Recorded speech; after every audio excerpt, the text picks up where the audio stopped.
Irmãos e irmãs, neste domingo, dia 6 de outubro, celebramos na nossa igreja o 27º domingo do tempo comum. A palavra de Deus anunciada nos faz um convite a olharmos com os olhos de Deus para o casamento cristão. Esta mesma palavra nos revela o plano de Deus para o homem e para a mulher. Nos mostra que Deus os criou para se amarem, caminharem de mãos dadas, os desafiou a construírem um projeto comum de felicidade, baseado na entrega total um ao outro e na comunhão plena de suas vidas. No versículo 24 do capítulo 2 do livro do Gênesis, que compõe a parte final da primeira leitura, o autor sagrado diz assim: "Por isso, o homem deixará seu pai e sua mãe e se unirá à sua mulher, e eles serão uma só carne." No evangelho, que está no capítulo 10 do Evangelho de São Marcos, Jesus é confrontado com a lei do divórcio. São os fariseus que trazem esta questão a Jesus. O objetivo deles é colocar Jesus em dificuldade. Eles perguntam a Jesus se é permitido ao homem divorciar-se de sua mulher. Claro que esta questão é uma arapuca, e Jesus percebe a má intenção deles. Se Jesus respondesse que não era permitido ao homem divorciar-se de sua mulher, ele estaria indo contra a lei de Moisés, e assim os fariseus conseguiriam uma prova para incriminar Jesus. Se Jesus respondesse que sim, é permitido ao homem divorciar-se de sua mulher, ele estaria indo contra a sua prática misericordiosa em relação às mulheres, que eram as mais prejudicadas com as distorções da lei. Jesus percebe a malícia deles e responde a esta pergunta com outra pergunta. No versículo 3, Jesus pergunta: "O que Moisés vos ordenou?" Na literatura judaica, era muito comum não dar uma resposta pronta a questões, principalmente a questões astutas como estas que os fariseus traziam a Jesus. Dar resposta pronta era sinal de ingenuidade. Os fariseus não são tão espertos e inteligentes como Jesus. Eles dão uma resposta pronta. No versículo 4, eles respondem a Jesus assim: "Moisés permitiu escrever uma certidão de divórcio e despedi-la." Eles estão certamente citando o capítulo 24 do livro do Deuteronômio, no versículo 1, que previa que o homem podia pedir o divórcio por alguma razão.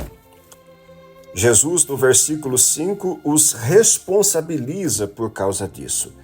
Ele diz assim: "Olha, foi por causa da dureza do vosso coração que Moisés vos escreveu este mandamento", diz Jesus. Dureza de coração dos homens que não praticam a misericórdia e o amor. A partir do versículo 6, Jesus retoma o ensinamento original e mostra que o matrimônio não é uma instituição simplesmente humana. Jesus mostra algo muito fundamental. O próprio Deus é o autor do matrimônio. Olha só os versículos 6 a 8. Jesus diz assim: "No entanto, desde o começo da criação, Deus os fez homem e mulher. Por isso, o homem deixará seu pai e sua mãe e se unirá à sua mulher, e os dois serão uma só carne. Assim já não são dois, mas uma só carne", ensina Jesus. Depois de retomar este ensinamento original, Jesus eleva este ensinamento à dignidade sacramental. No versículo 9, Jesus conclui este ensinamento dizendo: "Portanto, o que Deus uniu, o homem não separe."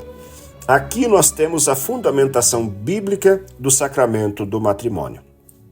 No versículo 10, São Marcos nos conta que Jesus está em casa com os seus discípulos, o momento mais íntimo de Jesus com os seus discípulos, e eles retomam o mesmo assunto. E Jesus, nos versículos 11 e 12, responde o seguinte. Essa resposta de Jesus é muito interessante. Ele diz: "Quem se divorciar de sua mulher e casar com outra, cometerá adultério contra a primeira. E se a mulher se divorciar de seu marido e casar com outro, cometerá adultério. Ensina Jesus. Pela lei de Moisés, a mulher não podia pedir o divórcio. Sempre era o homem que podia pedir o divórcio por alguma razão. Aqui, ao dar essa resposta, Jesus novamente iguala a mulher e o homem. Insiste nessa unidade e reciprocidade. Se são dois, se formam um casal. Se são uma só carne, as responsabilidades também são iguais, diz Jesus. Ser uma só carne implica viverem em comunhão total um com o outro, partilhando a vida um com o outro, unidos por um amor forte, expresso num compromisso indissolúvel. A separação será sempre o fracasso do amor. Não está prevista no projeto ideal de Deus, pois Deus não considera um amor que não seja total e duradouro. Naturalmente, no projeto inicial de Deus para o homem e a mulher, também não estava previsto a discriminação da mulher e a colocação da mulher num plano subalterno. O tratamento da mulher como mero objeto que o marido podia facilmente alienar. Qualquer situação que no quadro do amor conduza ao domínio de um sobre o outro ou ao desrespeito pela dignidade do outro, fere gravemente o projeto de Deus. No final do Evangelho, São Marcos nos conta que algumas pessoas trouxeram umas crianças para que Jesus as abençoasse. No entanto, os discípulos não aceitaram bem a iniciativa destas pessoas e repreenderam estas pessoas que traziam estas crianças até Jesus, dando mais uma vez amostras de arrogância. Os discípulos consideravam que as crianças não deviam estar ali, onde gente muito importante discutia coisas importantes. Para estes discípulos, o reino de Deus, na perspectiva deles, era um projeto para adultos relevantes. No entanto, Jesus mais uma vez desautoriza os seus discípulos. No versículo 14, ele diz assim: Vendo isso, Jesus se aborreceu e disse: Deixai vir a mim as crianças, não as proibais, porque o reino de Deus é dos que são como elas, diz Jesus. Jesus acha que o reino de Deus não é para gente importante. Jesus considera que o reino de Deus não é para gente que tem tiques de arrogância e de soberba, mas é para quem tem atitudes de criança. No versículo 15, Jesus diz assim: Em verdade vos digo, quem não receber o reino dos céus como uma criança, não entrará nele, diz Jesus. Os soberbos, os autossuficientes, os que se consideram superiores aos outros, que se apresentam convencidos de sua importância e de seus méritos, não têm espaço para acolher a salvação que Deus oferece gratuitamente, nem estão disponíveis para amar e servir os irmãos com humildade e simplicidade. Quem não for como as crianças, quem não tiver a humildade e a simplicidade das crianças, não está apto para fazer parte do reino de Deus.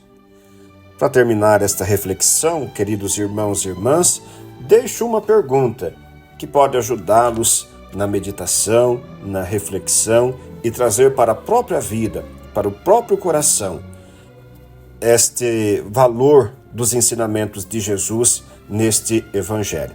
A pergunta é esta: a relação com o seu esposo ou com a sua esposa e também com as outras pessoas que você ama é comandada pelo seu egoísmo ou pelo respeito que o outro merece? Que Deus abençoe você, abençoe muito o seu domingo e a sua semana.